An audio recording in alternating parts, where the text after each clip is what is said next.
Stand by to initiate release sequencer. On my mark. 5. We're on express elevator to hell. Going down. 2. 1. Mark.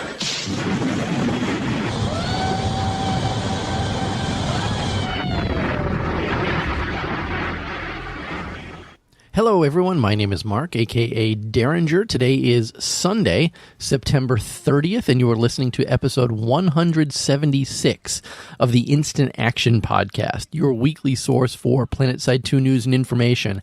As always, I'm brought to you by great listeners like you via the Support the Show tab on instantactionpodcast.com. Speaking of that Support the Show tab, don't forget to use my Amazon link whenever you can. It's a simple way to make donations directly to the show without spending anything extra yourself. You know, just click through my link, do your shopping as normally, and Amazon sends me a small percentage as a cut. Again, costs nothing for you, adds nothing to the cost of whatever you're buying on Amazon, but it does kick back a little bit of it my way. And like I said, you really don't have to do anything. You just have to use the link. So again, go to instantactionpodcast.com, go to the Support the Show tab. You can click through my link right there, save it as a favorite on your, the bar on top of your web browser. And then whenever you go to Amazon, click that link, go right through, do your shopping, and help keep this show cost neutral for me, which keeps the wife happy, as everyone understands. Other than that, what's going on with me? If you're listening to this on October 1st, on Monday, please feel free to pop over to Twitter and wish me a happy birthday, because yes, October 1st is Derringer's birthday. I'm not going to tell you how old I am. I've said it in the past. You guys can calculate that one yourself. But yeah, head on over to Twitter, wish me a happy birthday. I will say thank you back. Other than that, been kind of a quiet week on the Planetside 2 front. Not a lot of news coming out from the developers. Not a lot going on in game. Everything's just kind of status quo.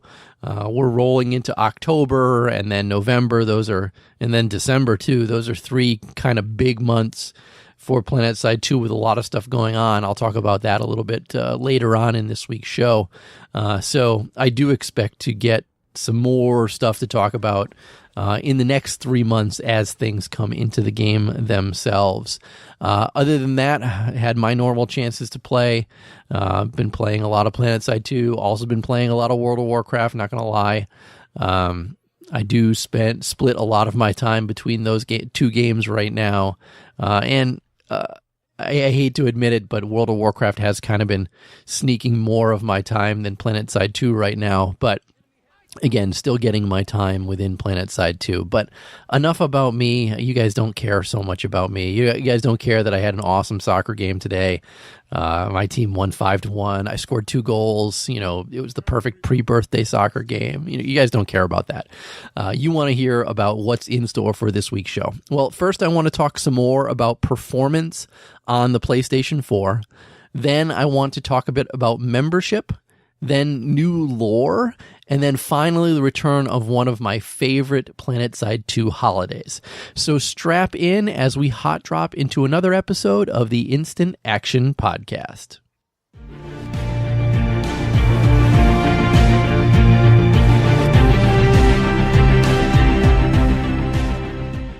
And like I said, first up this week, I want to talk about performance on the PS4. And I know I talked about it last week, and I know I said that I would like folks on the PS4 to show a little more patience with the devs. And at least one of you, more than one of you, a bunch of you actually called me out on that.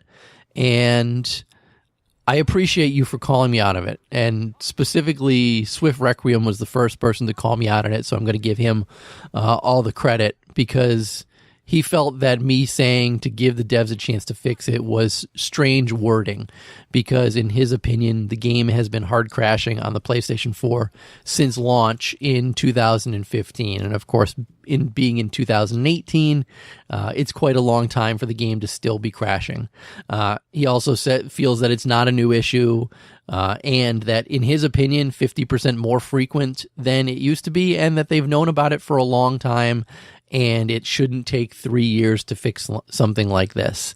And again, Swift Requiem, thank you for calling me out on the carpet on this, because maybe I was a little too lenient in regards to this, because 3 years is quite too long to fix something like this on the PS4. And you're absolutely right when you say that hitching is the main issue, and that's a new issue that came with the most recent summer update. It's also something that we saw on the on the PC side of the game as well, and it's certainly taking much longer to fix it on the PS4 side of the game itself. Now, there's been a bunch of new videos posted on the PS4 subreddit as well, showing how players are playing through hitching. I have not played enough on the PS4 recently to give a good opinion on it, so I'm going with the information that was presented to me by a bunch of players on the PS4 side in response to last week's show. There's, like I said, there's a pretty good video of it out there on Reddit showing the FPS being so abysmally low on the PS4. Hitching when he's just playing in the warp gate is on that video itself. Other people talked about just the fact that they don't even want to play Planetside 2 anymore on the PS4 because the game is broken, and as a result, servers such as Genudyne, which they in the past has had a decent population base, is now starting to dwindle down to nothing. And I sincerely hope that the devs are taking a bigger look into this than they're leading us to believe. I mean, in one of the posts, Nick was good enough to respond, and he did say that, and I quote, "We were hoping the Band-Aid fix on PS4 we released recently would be more effective." He goes on to say that, "I'm sorry to see the hitching issues are still pretty bad." He says, "We are working on this problem every day and hoping to get a fix out as soon as possible." He says the fix involves some fairly large reworks of our engine code, which requires a lot more testing than the average patch. And he ends it by saying, "Please hang on, things will get better." And clearly he's speaking primarily towards the hitching that has affected the majority of players on the PS4 currently. He's not really talking about the other bugs in the game, which could be the fact, even simply that the PS4 is what's the CPU that's on there? It's a Jaguar CPU, which they force it to play on Ultra on the PS4 because it has to look pretty, and maybe the game is not optimized perfectly to play that way on the PS4, and the hard drive on the PS4 is a 5400 RPM, which is certainly not a fast RPM hard drive. And people say installing it on an SSD on the PS4 is better, but not everybody is going to go out and buy an SSD for their PS4 to play a free-to-play game, which means, in my opinion, it should be up to the developers to do better on the PS4 side of Planetside 2. And again, I need to apologize to the players on the PS4 who called me out on this, and called me out legitimately, because after I released last week's show, I saw the kickback on it, and actually went and did a little bit more research into it, and can say that I was wrong, and that I do think we're at a state on the PlayStation 4 where we're kind of past a point where the developers should have done a better job on this, and they're not doing as good a job as they should be doing on the PS4 side. I think the PC side is definitely getting better, but the PS4 side is certainly lagging behind at this point. I mean, certainly you can take what Nick said and kind of run with it, and maybe not play Planetside 2 on the PlayStation 4 for a little while they get the stuff sorted out and fixed. It seems like from what he's saying that they plan to fix it. It's in the process of getting fixed, so they're not ignoring the system altogether. But I know we also got to realize that they've got roadblocks with Sony actually getting stuff pushed out to the PS4 as compared to the PC, when they can drop stuff on the PTS and get it to live immediately. Again, after going back and doing a second pass on it, I kind of share your guys' disappointment on this and needed to just voice that information at the beginning of this week's show. So again, thank you guys for kind of calling me out on this and keeping me honest with this stuff, because I don't want to give the developers a free pass on something like that if the community feels they're not doing as much as they should be doing to make the game better for their players. Again, being a primary PC player, I don't play on the PS4 as much as I should, and therefore I'm not kind of immersed in it as much as you guys are. So again, thanks for calling me out on that. And with that, let's move on to our second topic, because I don't want to spend the entire show bashing the developers.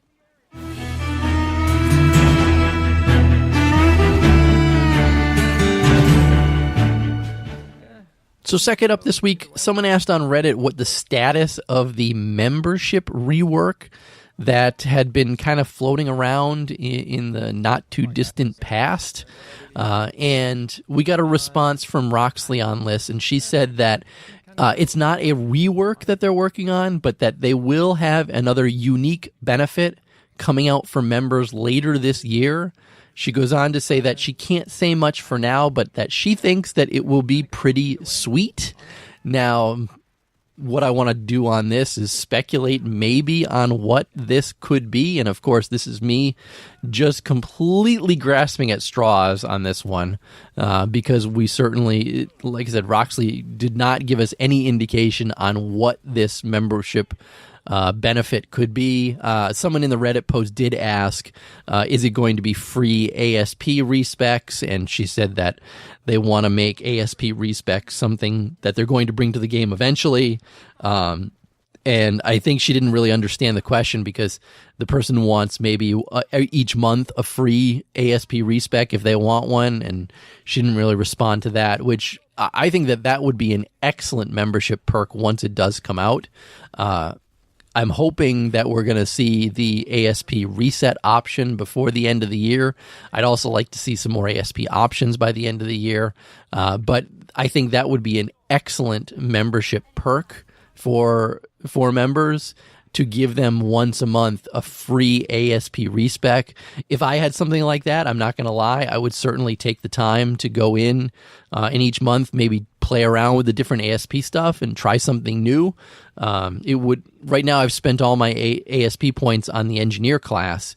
I might like to go in and spend some on my heavy assault and play around with that for a month, or go in and play on my infiltrator with some of those for a month, and then maybe the next month play around with the light assault stuff. And a free ASP respec would be an absolutely awesome membership perk in the future. So I do hope that they consider that one as something. I do, however, think some other membership benefits that we should start seeing within the game itself. I mean, I'd love to see the Daybreak Cash increase, but I don't think that that's going to go up from the 500 it is right now. But I would love to see that go up to 750 or 1,000 a month. But again, I understand that that's most likely not going to happen, so I'm not even going to spend any more time on that.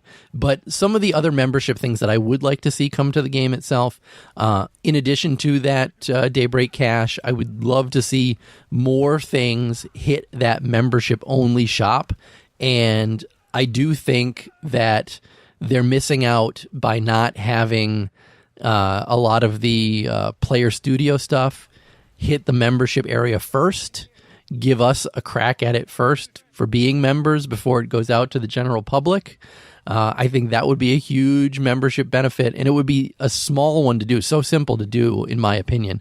Granted, I don't do the programming, I can't speak to it for real, but I feel like that would be an easy, simple thing, and a little bone to throw out to us for being members. I also think that we should start getting a implant pack once a month as well for being members.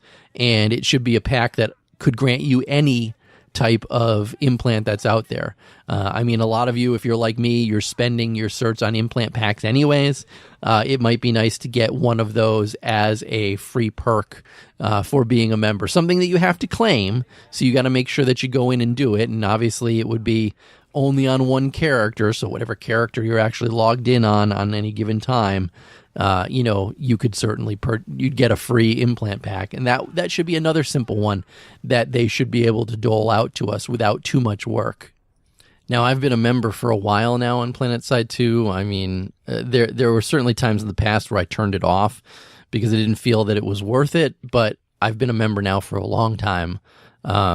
It's been at least 2 years at this point that I've been a member in Planetside 2, and I will continue to be as long as I am enjoying the game. So those are just my thoughts on some quick things that they can do as part of this membership edition, because it's not really a rework. I'm curious what you guys think. Let me know if you have heard anything, obviously, or if there's anything that you want to see as a membership option. The more it's said, the more chance we might get something like that in the game itself. With that, let's move on to our third topic this week.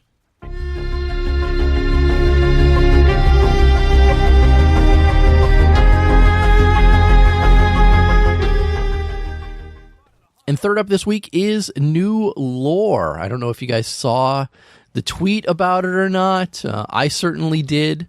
But just this past week, there was a new PS2 historical archive titled A Revelation, and it was dated February 2nd, 2845. And it's just a continuation of the Henry Briggs story that we got last time. As you recall, the last piece of lore we got was how Henry Briggs first got reincarnated on the planet Araxis. And this new one is just a further talk of that. It's beyond when that happened, obviously, and how he's infiltrated a advanced materials laboratory so that he can get access to Vanu-inspired technology, and how they discover a new Vanu artifact at a dig site on Hassan, and then what happens when he actually goes to the dig site and interacts with the artifact, and then at the end reveals that he is Henry Briggs, because he's been hiding his identity for a while now, because as we recall, Henry Briggs shot and killed himself before being reincarnated by the technology itself. So he'd been hiding, posing as another scientist, and then at the end of this, he reveals who he is, and this is the beginning of the information of how the Vanu sovereignty got formed with him at the head.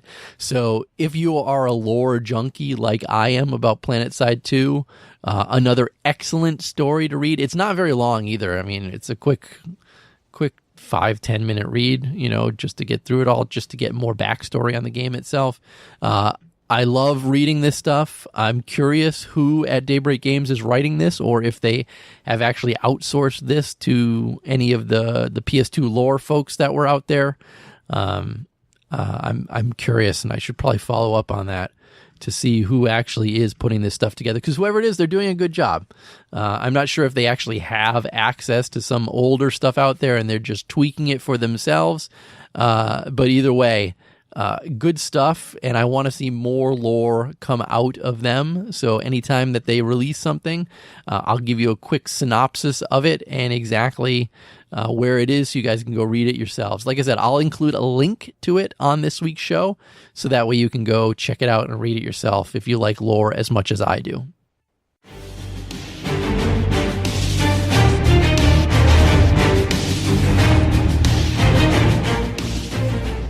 And lastly this week, we had a tweet from Rel with a picture of a space pumpkin, and he wrote that just a reminder that the Nanite of the Living Dead is coming soon. So this will be your quick little PSA from me that last year the Nanite of the Living Dead event ran from October 19th to November 10th. If we're following that same trajectory this year, October 19th was a Friday, and then the November 10th was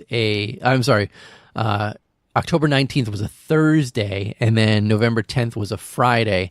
If we go by that again this year, we're probably looking at October 18th to November 9th. That would line up the exact same time frame. So if that's the case, we're looking at about 2 weeks before Nanite of the Living Dead will be upon us. And if you've forgotten what happens during Nanite of the Living Dead, let's see what we got released last time. So in the depot, obviously, you're going to get the various masks and helmets that you can wear. You'll get the free one that's a pumpkin helmet that gives you plus 10 experience, a plus 10% experience. They have new vehicle horns for the event. They have the slasher, which is the knife. They have the candy cannon, which is the pistol. They added pumpkin grenades last year. They added a new profile banner. They added the new Horseman title and the phylactery implant. I don't know about you, but I use the phylactery implant a ton on my Vano character. That's the only one that has it. I need to probably work on getting that on all my other classes this year, because I really should have it on all of them. I love using it on my engineer, and because it keeps ticking all the time when I'm giving out ammo and getting kills and doing stuff like that. So it feels like my phylactery is always charged when I'm playing my engineer. So I'm going to have to make sure I get it on the rest of them. So I'm thinking we're probably going to see this in 2 weeks. So you should definitely get ready for it. And Rel did also tweet about it. And he did say that this year's Halloween directive will also give you some pumpkin seeds with each rank that you complete. And he says that also the continental events and continental alerts are also going to yield different seeds, so that purchasing things with seeds should be a lot easier this year than compared to past years. And obviously the seeds are used to purchase the majority of the extra helmets in game instead of spending Daybreak cash, also slasher, candy can, and things like that. So it's good to hear that there will be other ways to get pumpkin seeds rather than just hunting pumpkins, because I know some people can't stand doing the pumpkin hunting on the map itself, even though I kind of find it cathartic to fly around in an ESF and hunt pumpkins to finish out my directive. But I understand that not everybody does. So again, this is just my quick PSA to say Nanite of the Living Dead is coming. You should get ready for it. It is one of my most favorite holidays in Planetside 2. I love it. And obviously shortly after Nanite of the Living Dead means that we're going to see the 6th anniversary of Planetside 2 coming up, and I highly expect another anniversary bundle to come out, and I'm always looking forward to those. And then after that, it's December, and we're looking at the Christmas directives all over again. So, like I said at the beginning of the show, October, November, December are 3 big months for Planetside 2. A lot of events in the game itself, and also we should be seeing some game updates coming in the next 3 months as well. But that's going to be it. Let's move on to housekeeping for this week. Housekeeping. Housekeeping. Come back later, please. Housekeeping. Not now. Housekeeping. Go away. I coming anyway? And I guess I don't know why I moved over to housekeeping. I didn't get any emails or anything this week. No calls, no voicemail. It was a quiet week all around from everybody. So let's just wrap that up and say that's going to be it for this week's show. Yeah, as you know, we've gotten this far, and we don't have a veteran's voice this week. Romus has the week off. He'll be back next week, don't worry. But how can you get in touch with me or the show itself? Well, first, visit my website, www.instantactionpodcast.com. Email me, instantactionshow@gmail.com. Leave me a voicemail. Leave me happy birthday, 347-4VM-4PS2 or 347-486-4772. The show's Twitter is @InstActPodcast. Wish me happy birthday there. Or my personal Twitter account is @TheDerringer. You can wish me happy birthday there too.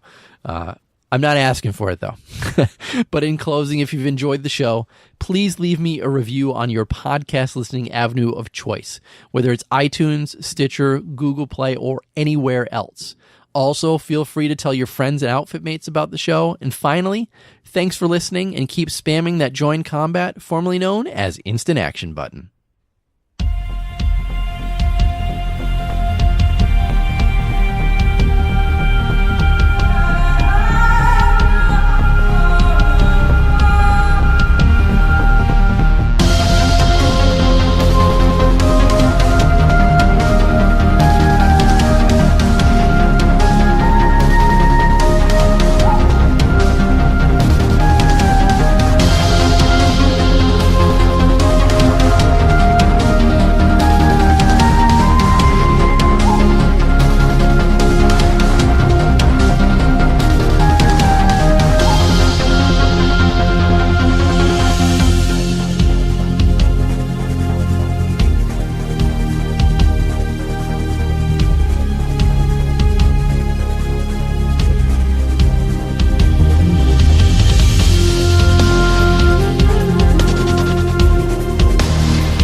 Get your arms combined.